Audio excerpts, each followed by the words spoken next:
जय संविधान, जय भीम, महात्मा गांधी की जय, गोड से मुर्दाबाद। देखिए, ईरान और इजराइल के बीच में जो महायुद्ध है वो तो अभी शुरू हुआ है और अमेरिका को पसीना आ रहा है। अरे लड़ाई तो हो रही है इजराइल और ईरान के बीच में और पसीना डोनाल्ड ट्रंप साहब को आ रहा है। विश्व गुरु नंबर 1 या विश्व गुरु नंबर 2, एक हमारे मोदी जी विश्व के विश्व गुरु हैं और एक डोनाल्ड ट्रंप साहब हैं। तो डोनाल्ड ट्रंप को क्यों पसीना आ रहा है जबकि युद्ध तो हो रहा है इजराइल के और ईरान के बीच में। देखिए, ईरान के अंदर आजकल एक जोक बहुत ज्यादा प्रचलित हो रहा है। वो ये कह रहा है कि हमने 20 साल से एक वैक्सीन बनाई थी जिसकी हम तैयारी कर रहे थे और ये 20 साल से वैक्सीन हमने बनाई थी अमेरिका के लिए और आकर ठुकवा ली इसको इजराइल ने। मतलब ये उनका कहने का मतलब ये है कि ये जो आर्म्स एंड एम्युनिशन और वो भी सब कुछ इंडिजीनियस अपने देश की तकनीकी से, अपने देश के साइंटिस्टों द्वारा जो उन्होंने डेवलप किए थे युद्ध के उपकरण, वो सारे के सारे अपनी तकनीकी से किए थे और किए थे अमेरिका के लिए।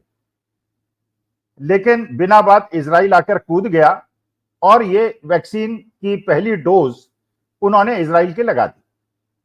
पता ही है आपको, अमेरिका ने उसी प्रकार से और वेस्टर्न लॉबी ने, यूरोपियन कंट्रीज ने, नेटो के देशों ने उसी प्रकार से ईरान को घेरना शुरू किया जैसे उन्होंने पहले इराक को घेरा था और लीबिया को घेरा था। कर्नल कद्दाफी और सद्दाम हुसैन का जिस प्रकार से प्रकरण बनाया गया वेस्टर्न लॉबी के द्वारा, ये लोग वेपन्स ऑफ मास डिस्ट्रक्शन बना रहे हैं और उस आधार पे कर्नल गद्दाफी को भी खत्म कर दिया गया, सद्दाम हुसैन को भी खत्म कर दिया गया। और ये सोचा था अमेरिका ने और वेस्टर्न लॉबी ने कि उसी प्रकार से ये खमेनी साहब को, जो ईरान के वयोवृद्ध लीडर हैं, उनको भी खत्म कर देंगे और वहां पे लीडरशिप चेंज करा देंगे। अच्छा, यहां तक कि जबकि तुलसी गबार्ड, जो कि वहां की इंटेलिजेंस एजेंसी की चीफ हैं और रिपब्लिकन ही पार्टी की हैं और डोनाल्ड ट्रंप की ही पार्टी के हैं, उन्होंने स्पष्ट रूप से कह दिया है कि बिल्कुल हमारी इंटेलिजेंस सूत्रों के अनुसार ईरान ने ऐसा कोई न्यूक्लियर वेपन नहीं बनाया है। और ईरान बार बार ये कहता है कि उसके पास न्यूक्लियर वेपन्स नहीं है। जो भी हम टेक्नोलॉजी डेवलप कर रहे हैं वो अपनी देश की सुविधाओं के लिए कर रहे हैं, क्योंकि वो कहते हैं इस्लामिक लॉज के हिसाब से जो वेपन्स ऑफ मास डिस्ट्रक्शन है उसको नहीं बना सकते। और ईरान, आप जानते हैं, शाह ईरान के बाद आज जो वहां हुकूमत है वो हुकूमत धर्म पे आधारित है और क्योंकि उनकी बेसिक रिलीजियस फिलॉसफी इस प्रकार से उसको परमिट नहीं करती, वो वेपन्स ऑफ मास डिस्ट्रक्शन नहीं बना रहे। और उन्होंने इंस्पेक्शन भी कराया है। जब इंस्पेक्शंस किए गए तो पता चला कि हाँ, ऐसा कोई न्यूक्लियर वेपन वो नहीं बना रहे। लेकिन अमेरिका ने ठान ली है कि उस क्षेत्र के अंदर बाकी जॉर्डन को, बाकी इराक को, बाकी कतर को, बाकी सऊदी को, बाकी देशों पे तो उसने अपना आधिपत्य करीब करीब एक प्रकार से बना ही लिया है अमेरिका ने और बाकी वेस्टर्न लॉबीज ने। और वहां पे अपने एयरबेस भी बना लिए हैं। अब उनकी आंख में अगर कोई अखरता है सबसे ज्यादा तो ईरान है। अच्छा, ईरान के साथ ये समस्या है, उसको निगलना बहुत मुश्किल इसलिए है कि एक बड़ा देश है, उसके बाद तेल के अपार भंडार हैं। वो तो अपनी इकोनॉमी को किसी प्रकार से संभाल सकता है क्योंकि वो तेल बेच के पैसा कमा लेगा। लेकिन इजराइल के साथ समस्या यह है कि उसके एक तो पॉपुलेशन कम है, क्षेत्रफल कम है और उसके पास इस प्रकार का कोई स्रोत नहीं है जिसको बेच के वो अपनी इकोनॉमी को संभाल सके। ईरान का ज्योग्राफिकल एरिया बहुत ज्यादा है, पॉपुलेशन 10 गुनी ज्यादा है इजराइल से। तो इसलिए Israel can not sustain a long term war, Iran can. अब जैसे आंकड़े बताते हैं कि ईरान के अंदर जो मौतें हुई हैं वो दुगनी तिगनी हुई हैं इजराइल से। लेकिन इजराइल की पॉपुलेशन के हिसाब से अगर आप देखें तो वो पॉपुलेशन ज्यादा है जो मरी है, जो हताहत हुई है, बनिस्बत ईरान के। तो ईरान ने जो अपनी टेक्नोलॉजी डेवलप करके जो सुपर हाइपरसोनिक मिसाइल्स बनाई और करीब 20,000 हाइपरसोनिक मिसाइल्स का जखीरा उसके पास है। वो ये कह रहा है कि अब हमारे अस्तित्व की लड़ाई है, और वो कोट करते हैं करबला की लड़ाई, और इसको कोरिलेट कर देते हैं अपने धर्म से। अब इससे एक बहुत बड़ा धर्म संकट पैदा हो गया है उन मुस्लिम राष्ट्रों का जहां पे अमेरिका के एयरबेसेस हैं, सटी हुई सीमा पाकिस्तान की है, बाकी भी देश हैं सऊदी अरेबिया, बहरीन, कतर, जो उन क्षेत्र के अंदर हैं, उनके लिए संकट पैदा हो गया है कि उनके देश की जनता इस बात से बहुत ज्यादा आहत है कि एक एक कर कर जितने भी मुस्लिम राष्ट्र हैं उनको अमेरिका ने और वेस्टर्न लॉबी ने अपने आधिपत्य में ले लिया है, और उनके जो तेल के भंडार हैं उन पे उनका कब्जा हो गया या उनकी कठपुतली बनके सरकारें रह गई। तो उसी प्रकार की स्थिति हो गई है। जैसे आपने सुना ही है कि राणा प्रताप ने जब वो जंगल में शरण ले ली थी तो उनका बेटा जो जंगल के अंदर उसकी मां ने घास की रोटी बनाई थी और वो खा रहा था और एक कुत्ता रोटी छीन के भाग गया था, तो राणा प्रताप 1 मिनट के लिए हिल गए थे। उन्होंने पत्र लिखा था और जिसको मानसिंह ने इंटरसेप्ट कर लिया।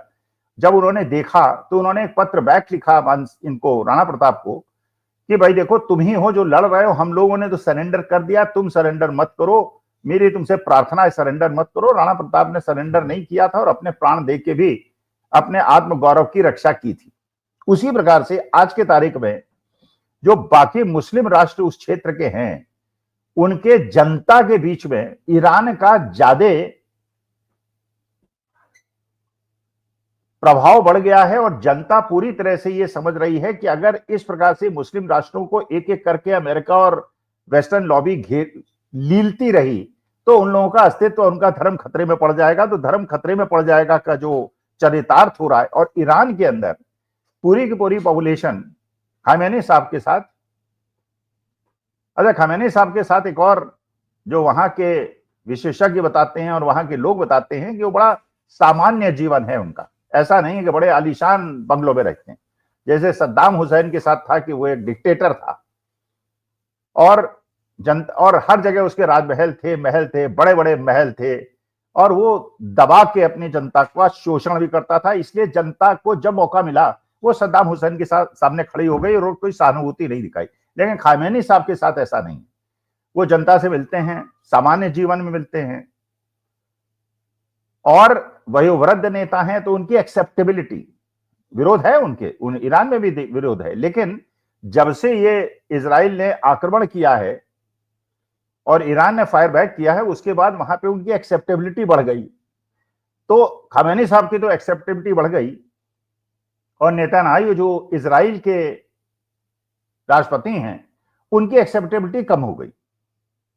वहां पे वो गुट जो उनका विरोध करता था वो हावी हो गया, और जो उनका समर्थन करता था आज वो अलग थलग पड़ता चला जा रहा है। क्योंकि ये सोचा था जो इजराइल ने, और ये सोचा था कि हम झटके से अटैक करेंगे, और जैसे गाजा पट्टी के अंदर उन्होंने किया है वैसा ईरान के अंदर करेंगे, ईरान दुबक जाएगा। ईरान वैसा नहीं दुबका, और उसने डबल स्पीड से अपने ये जो मिसाइल्स थे उससे इजराइल के ऊपर आक्रमण कर दिया। अच्छा, आक्रमण जो किया ये बिल्कुल सही बात है। 20,000 मिसाइल्स में से वो कहता है कि अगर हम 500 मिसाइल भी रोज चलाएंगे तो भी हमारे पास 1-1.5 महीने तक इतने सारे सुपरसोनिक, हाइपरसोनिक मिसाइल्स हैं कि हम इजराइल का जो छोटा सा क्षेत्र है उसको रौंद के रख देंगे। अच्छा, ये भी बात बिल्कुल पक्की है कि जितने भी अमेरिका के मित्र राष्ट्र हैं जो बीच में पड़ते हैं, रास्ते में पड़ते हैं, और अमेरिका की टेक्नोलॉजी वो ईरान के इन मिसाइल्स के 80% मिसाइल्स को डिफ्यूज कर देती है, लेकिन 20% मिसाइल्स ही जो पहुंच रही हैं और हिट कर रही हैं इजराइल के अंदर टारगेट्स को, वही एक तरह से इजराइल के तेल अवीव को और वहां के जो बंदरगाह हैं उनको पूरी तरह से तबाह कर रही है। और वो ऐसे बंदरगाह हैं जिनके अंदर इंटरनेशनल बड़े बड़े ऑर्गेनाइजेशंस के ऑफिसेज हैं, चाहे गूगल के हों चाहे माइक्रोसॉफ्ट के हों। और जो फोटो दिख रही है मोसाद, तो ऑब्जेक्टिव ये था ईरान का कि हम मोसाद को बिल्कुल खत्म कर देंगे। मोसाद ही एक प्रकार से इजराइल की शक्ति का केंद्र है और उसके हेडक्वार्टर को उन्होंने खत्म कर दिया। तो ईरान कोशिश कर रहा है कि वो इजराइल के अंदर नेतृत्व परिवर्तन करा दे और इजराइल और अमेरिका कोशिश कर रहे हैं वो ईरान के अंदर नेतृत्व परिवर्तन करा दें और अपनी पपेट गवर्नमेंट वहां बिठा दें। अब ये देखिए कि इसके अंदर पाकिस्तान कैसे आ गया। देखिए, शुरू शुरू में पाकिस्तान ने एक स्टेटमेंट दे दिया था, उसने कहा था कि हम पूरी तरह से ईरान के साथ हैं और हम यहां तक कि अपनी न्यूक्लियर पावर का भी उपयोग कर सकते हैं इजराइल के खिलाफ। आप जानते हैं पाकिस्तान एक पपेट है अमेरिका का और वेस्टर्न लॉबी का, वहां से आईएमएफ की, वर्ल्ड बैंक की। अब ये समझ में आ रहा है कि डोनाल्ड ट्रंप ने जो उनको पैसा दिलवाया था वो क्यों दिलाया था, कि जिसे आर्म ट्विस्टिंग कर सकें अगर पाकिस्तान बाएं दाएं करने की कोशिश करे।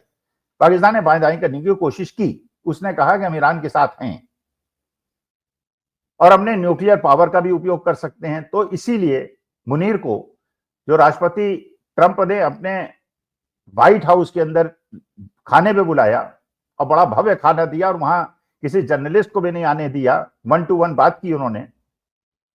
उसका मतलब यह था कि एक संदेश देना था कि बेटा ज्यादा उछलो मत और लिमिट्स में रहो। और यह खबर है कि पाकिस्तान ने ईरान से अपने बॉर्डर्स को सील कर दिया है।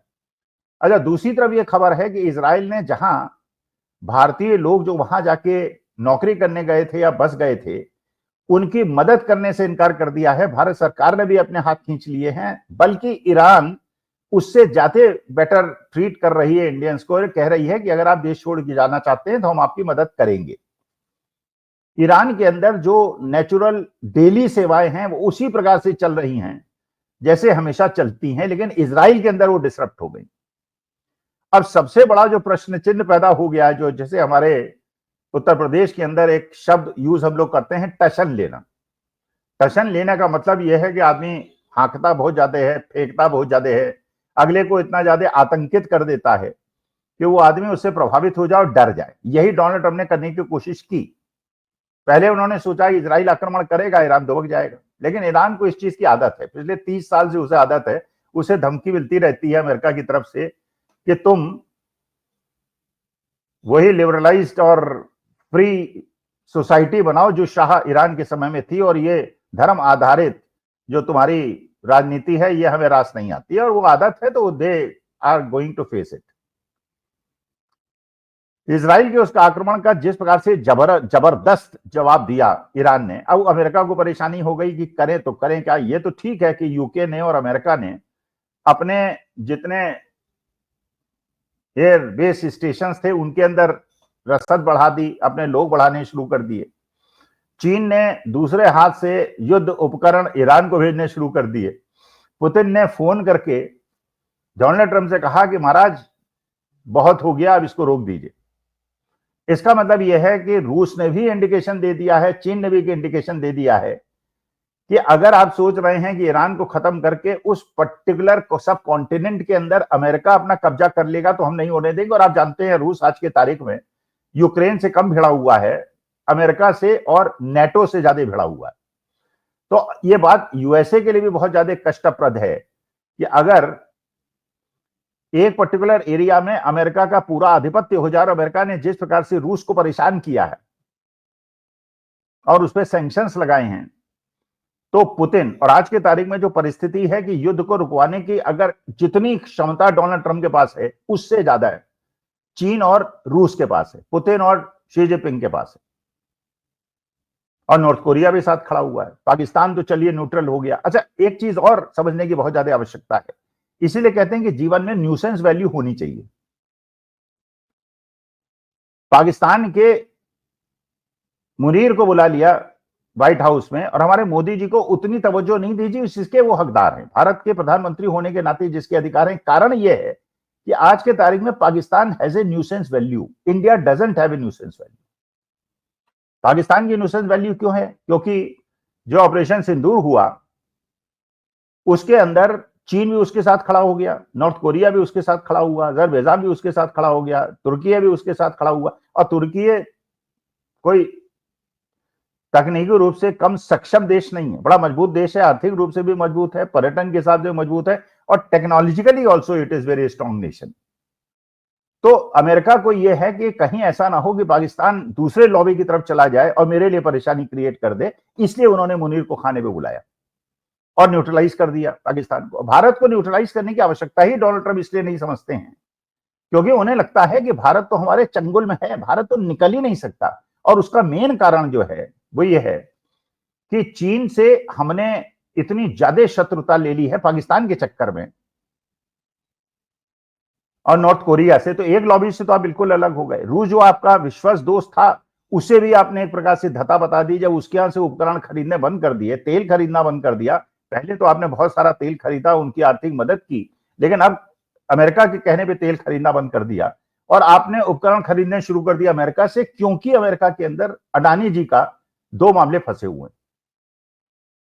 तो अमेरिका को आपको खुश करने की या नेगोशिएट करने की, आपको न्यूट्रलाइज करने की आवश्यकता इसलिए नहीं है कि वो जानता है कि भारत कुछ चाहते हुए भी कुछ नहीं कर सकता और भारत चारों तरफ से घिरा हुआ है। मालदीव भी है, श्रीलंका भी है, बांग्लादेश भी है, नेपाल भी है, पाकिस्तान भी है, सारे देशों से घिरा हुआ है। इसलिए भारत कुछ चाह कर भी कुछ नहीं कर पाएगा, उसके बाद कोई विकल्प नहीं है, उसे तो अमेरिका और नेटो लॉबी के साथ खड़ा ही होना पड़ेगा। तो इसलिए जो सारे संकेत मिल रहे हैं, इसीलिए ईरान खुल के कह रहा है कि वैक्सीन तो हमने बनाई थी अमेरिका के लिए और जबरन ठुकवा ली इजराइल ने। और महायुद्ध की जो आहट दिख रही है, उस महायुद्ध की आहट में पसीना डोनाल्ड ट्रंप को आ रहा है, क्योंकि अमेरिका के अंदर उनका बहुत ज्यादा विरोध है। जब वो चुनाव जीते थे उन्होंने कहा था मैं युद्ध रुकवाऊंगा, मैं युद्ध रुकवाऊंगा, और इसीलिए लोगों ने उनको वोट दिया था। अब युद्ध रुकवाने की बात करने जो आया था आदमी, वो रूस यूक्रेन का युद्ध नहीं रुकवा पाया, पैलेस्टीन और इजराइल का युद्ध नहीं रुकवा पाया, और एक नया युद्ध और शुरू कर दिया जिसमें खुद ही इन्वॉल्व होने के पे उतारू हो गया। तो इसलिए डोनाल्ड ट्रंप की एक्सेप्टेबिलिटी घट रही है। जो डेमोक्रेट है पार्टी, वो ये कह रही है कि हम इस प्रकार से डोनाल्ड ट्रंप को अपना एक निर्णय लेने की अनुमति नहीं देंगे और everything that will be decided in the senate parliament. तो डोनाल्ड ट्रंप को वो भी एक खतरा महसूस हो रहा है। तो उनकी अगर दादागिरी कहीं चल रही है तो भारतवर्ष पे चल रही है, हमारे देश के प्रधानमंत्री मोदी जी पे चल रही है, और उसी का वो उपयोग कर रहे हैं। वरना भारत इस समय इतना ज्यादा पावरफुल एक ऐसा देश होता जो बहुत ज्यादा अंतर डाल सकता था, लेकिन एक लॉबी से हम कट गए और दूसरी लॉबी हमारे जो वीक पॉइंट्स उसके हाथ में है उसका दुरुपयोग कर रहा है। लेकिन ईरान ने जिस प्रकार का रिस्पॉन्स दिया है, और क्योंकि वो लंबी लड़ाई लड़ सकता है जो इजराइल नहीं लड़ सकता, छोटे क्षेत्र और छोटी जनसंख्या का देश है, तो जो एक टशन बना रखी थी इजराइल ने और अमेरिका ने कि Israel such a powerful country जो पूरे उस एरिया को हिलाकर रख देगा, उसको ईरान ने हिला के रख दिया है ऐसा लगता है। तो पसीना अमेरिका को आ रहा है, महायुद्ध तो अभी शुरू हुआ है। नमस्कार, धन्यवाद और प्रणाम।